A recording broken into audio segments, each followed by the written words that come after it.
We're here because there seems to be a crisis of truth and trust in democracy. We're at a particular political moment where people are thinking about things like fake news, alternative facts, post-truth.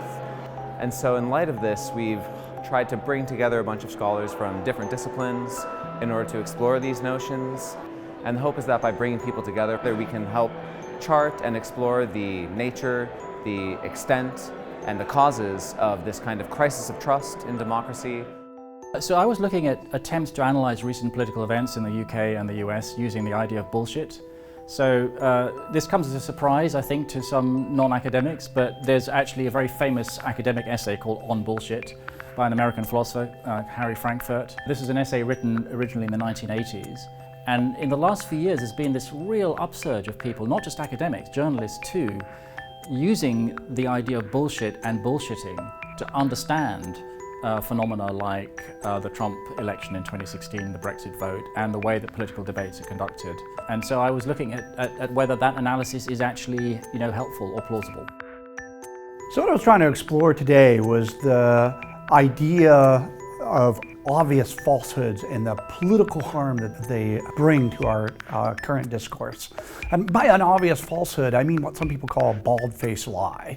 I mean, imagine that you're standing out in the rain in the bus stop, and you say to somebody, "It's raining," and they say, "No, it's not." And you say, "Well, of course it's raining. We're both getting wet." No, it's not raining. Now that's an extremely weird thing to have happen in everyday life, but something like it is happening all the time in our political context right now. I think philosophy here really can contribute a few things. One is knowledge about knowledge. That's something philosophers have done forever. It's called epistemology. And what is knowledge, and what are the potential threats to knowledge? Skepticism is something that's been with philosophy from the start, because there is the observation, all right, knowledge requires true belief that's based on, good evidence or grounds. Problem is, the grounds are almost never conclusive, so there's always room for doubt. And this possibility, this room for doubt, can be exploited by those who want you to doubt. And that's one thing that's going on now. There's an exploitation of the possibility of doubt. The problem of truth, the problem of how to reinvigorate the value of truth in our democracy, is a problem that's bigger than any one discipline. Just as climate change is a bigger problem than any one discipline, the real problems, the pressing problems, are always bigger than our academic boxes. It's incredibly valuable to have different disciplinary frameworks to do this. I found this so stimulating and important because we get locked into our own disciplinary frameworks and we understand our own kinds of perspectives and the questions that we ask. When you get people coming at the same question, bringing all kinds of knowledge, instead of just having one line of thought, you suddenly have this whole constellation and network and cosmology of thinking that you can put together. And suddenly it just completely enriches your understanding of the question you're trying to answer. To modify a quote from Kant, political philosophy without history is empty, and history without political philosophy is blind.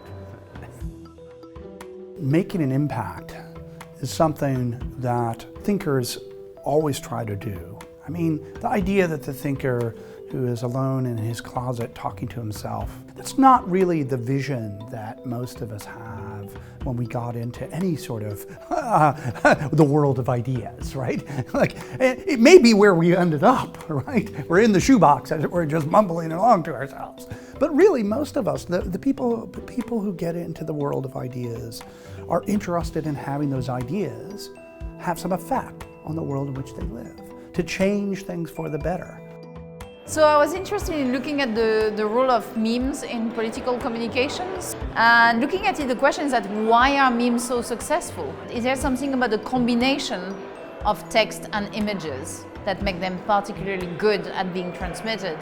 So I started actually looking at the use of the iconography of Game of Thrones and a series of tweets between Donald Trump and initially the Iranian generals when the sanctions were coming.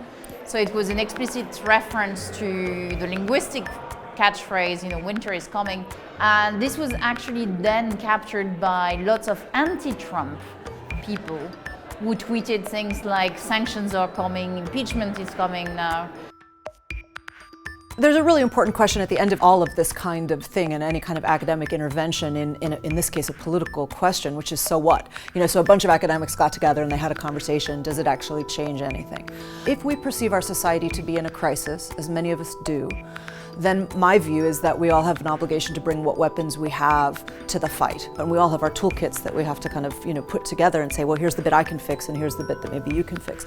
But absolutely, I think that the next step has to be trying to get these ideas out into the public sphere, trying to combat some of the deceptions and the falsehoods and the manipulations that we're seeing.